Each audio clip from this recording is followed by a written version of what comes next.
Buone stelle da Radio.0, la miglior radio del Friuli Venezia Giulia.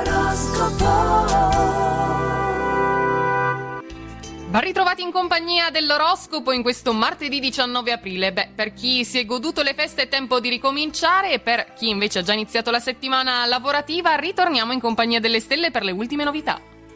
Ariete, la settimana lavorativa inizia all'insegna della progettazione. Sembra che i tempi siano maturi e presto avrete riscontri appaganti e concreti. Con la forza che nasce dalla sicurezza in voi stessi, abbandonate senza indugio la vecchia strada per quella nuova.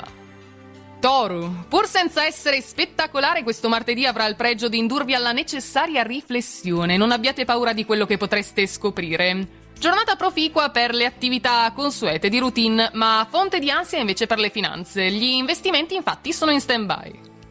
Gemelli, è il vostro turno. La luna in Sagittario, antagonista di Marte, genera un clima incandescente a dir poco nel lavoro, offrendo agli interlocutori l'appiglio per rimproverarvi. Attenzione.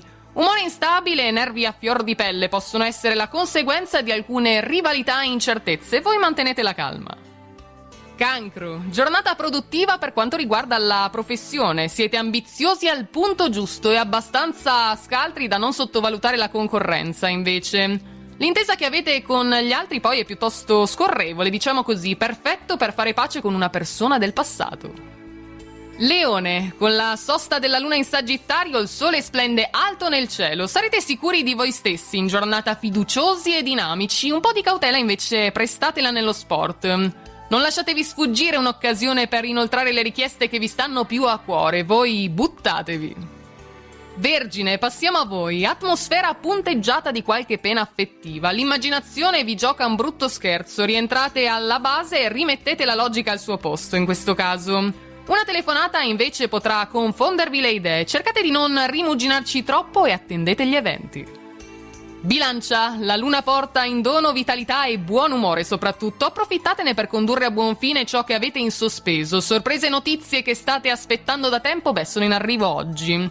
Contattate poi un amico perso di vista o escogitate un programma effervescente per una serata a tutta allegria. Scorpione, la vostra profondità di giudizio, l'eloquio incisivo e la capacità di ascolto sono le doti migliori per decretare la felice riuscita di un colloquio di lavoro. Grazie all'intraprendenza più smagliante del solito, si fa notare e si concretizza anche la possibilità di ottenere ottimi risultati. Sagittario, la luna nel segno si scontra con Marte in pesci ed è subito sera. Idee strampalate e sentimenti confusi, contrattempi in viaggio e negli affari in giornata. Prove insoddisfacenti anche in famiglia, a cui dedicate scarse attenzioni al momento. In tutte le altre faccende siete, affaccendati, mettiamola così. Capricorno, per il conseguimento dei vostri obiettivi rendetevi disponibili ad assumere altri oneri, siete pieni di energie, pronti per la scalata al successo. Le questioni economiche poi promettono bene, potete subito pianificare degli acquisti anche più importanti. Acquario, la luna in Sagittario vi accompagna in questo ritorno al tran tran quotidiano, alleggerendo con entusiasmo giustificato l'insostenibile peso della routine. Nuove conoscenze e incontri intriganti del tutto inaspettati vi attendono, novità, esperienze insolite e pure avventurose. E chiudiamo con i pesci. La voglia di evasione e di libertà si scontra anche per voi con una serie di imprevisti e di tensioni con l'ambiente, segnali di malcontento anche dal partner e dai parenti. Non concentratevi su questioni di scarsa rilevanza, ci sono situazioni professionali al momento importanti, anzi importantissime da risolvere, concentratevi su quelle. Ed è tutto quindi anche per oggi, per questo martedì dalle nostre stelle. A tutti una buona giornata e buona fortuna! Radio.0, la miglior radio del Friuli Venezia Giulia. Radio